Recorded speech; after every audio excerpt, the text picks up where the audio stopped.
الله الرحمن الرحيم الحمد لله رب العالمين وصلى الله وسلم على سيدنا محمد وعلى آله وأصحابه أجمعين. Inshallah, today we'll be going over juz number 12 of the Quran. In this juz, Allah subhanahu wa ta'ala has placed two main surahs, Surah Hud, which is named after the Prophet Hud, as well as the stories of other prophets are also included in this surah. But after that, the Prophet sallallahu alaihi wasallam, he places Allah subhanahu wa ta'ala, he places Surah Yusuf. Now, Surah Yusuf is a very, very unique surah that every time a person reads it, every time a person opens it, he comes to a different understanding of something. Now, one thing that a human being and as Muslims that we should understand is that if you were to take this Quran, this Mus'haf, and you were to try to categorize it into what sort of genre the Quran is, it would be very difficult. Some books are motivational, some books are inspirational, some books are educational, some books have stories, some books have law, some books have creed, some books have to deal with emotions and psychology, and some books are there just to comfort you at night. But the Quran is all of these things together. It doesn't fall into one specific genre. The Quran motivates, it inspires, it educates, it has law in it, it has stories in it, it has emotional support in it, it has comfort in it, and it has aqidah in it. The Quran has all of that mixed together, and there is no other book like the Quran in that sense.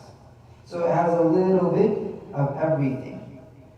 One of the things that the Quran has that many of us forget is that the Quran, first and foremost, is a book of solace. It's a book of comfort. It's a book that gives you peace. You're going through a difficult time, the Quran says, I'm here for you. And the perfect example of that is Surah Yusuf. Each verse has emotions in it. Emotions of Yusuf going through different trials where he's in the well. Emotions where his brothers betray him. Emotions where he is sent to prison. Emotions where he comes out of prison. Emotions when he sees his father. All of these different emotions are packed into there. And each one of us that's going through a difficult time in life, my suggestion to you is read Surah Yusuf. If you have health issues, you have disability issues, you've lost a loved one in your life, someone has betrayed you in your life, then read this surah. Because this surah, by the way, is a parallel to the life of the Prophet ﷺ. I'll give you one basic example of this.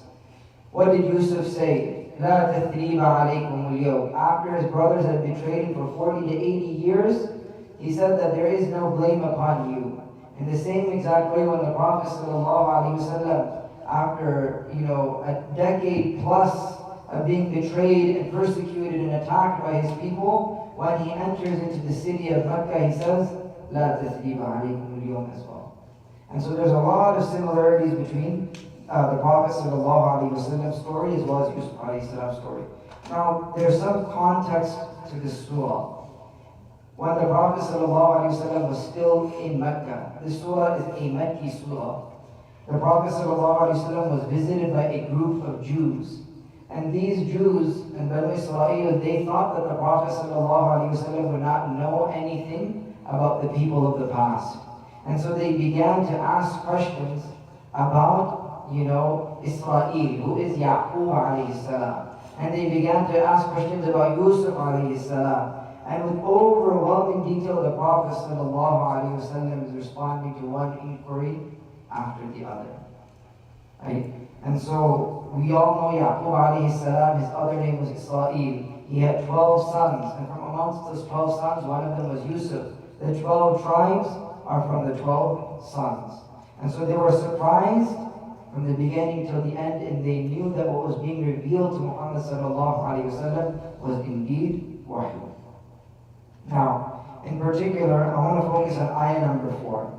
In ayah number 4, Allah subhanahu wa ta'ala, He says, إذ قال يوسف لأبيه يا أبتي إني رأيت أحد عشر كوكبا والشمس والقمر رأيتهم ساجدين. That Yusuf, he says to his father, that, oh my beloved father, indeed I have seen 11 stars, the sun and the moon, all prostrating towards me. Now, here's an important lesson. Over the last few days, we've been talking about how to build the community, how to make the community stronger. And one of the ways to make the community stronger is to make the father-son relationship stronger, to make the father-daughter relationship stronger. And so look at the example of Yusuf alayhi salam's father, Yaqub. What is he doing? He is listening. He's not interrupting. He's not calling his son crazy. He's not telling him, be quiet, it's just a dream. No, he's simply just listening, patiently listening. And then look at the response. He says, Ya bunay, oh my beloved son, la taqsus ru'yaka ala ikhwatik. That, oh my son, do not tell this, this incident, do not narrate to your brothers your dream. فَكِيدُوا لَكَ كَيْدًا, because they will plot against you. إِنَّ الشَّيْطَانَ لِلْإِنسَانِ عَدُوٌّ مُبِينٌ. Indeed, the devil for human beings is a clear enemy. The Prophet, Yaqub alayhi salam, he knew that shaitan, he can flip love into jealousy very easily between brothers. And this is another lesson for us as fathers and mothers and parents, that we don't put our children in positions that they can become jealous of one another. Because we're working on building the community has to be built in the house first. Right? It has to be built in the house first. And then look at the end. وَكَذَلِكَ يَجْتَبِيكَ رَبُّكَ وَيُعَلِّمُكَ مِنْ تَأْوِيلِ الْأَحَادِيثِ وَيُتِمُّ نِعْمَتَهُ عَلَيْكَ وَعَلَى آلِ يَعْقُوبَ كَمَا أَتَمَّهَا عَلَى أَبَوَيْكَ مِنْ قَبْلُ إِبْرَاهِيمَ وَإِسْحَاقَ إِنَّ رَبَّكَ عَلِيمٌ حَكِيمٌ. That his father, he says, and like that, Allah your Lord has chosen you, O my son, and He will teach you from the interpretation of words, and more in particular, the interpretation of dreams. And Allah will complete His favor upon you, just as He completed it upon your forefathers, just as He completed it upon Ibrahim and Ishaq. Inna rabbaka hakim, alimun hakim. Indeed, your Lord, O Yusuf, He's all knowledgeable and He's all wise. Why is He all knowledgeable? Because He knows everything. And why is He all wise? Because He knows when and where to apply everything. And so this is a young boy who is comfortable enough to speak to his father. His father is patient enough to listen to him. They have a strong relationship. The father doesn't belittle his dream. He understands his dream. In fact, he teaches his son about Allah subhanahu wa ta'ala. And this is something that when we're looking at the story of Yusuf, we just look at the facts. But sometimes we forget about the relationships of the people. Look at the relationship of this father and son. Parents should be able to listen to their children, and children should be able to open up to their parents. The parents are guides and mentors for their children, and their children are the ones that follow their path. May Allah subhanahu wa ta'ala give us tawfiq and understanding. May Allah subhanahu wa ta'ala allow us to be from those that our children feel comfortable speaking to, and make us from those that listen to our children and advise them in the right and in the balanced way. Subhanallah wa bihamdihi.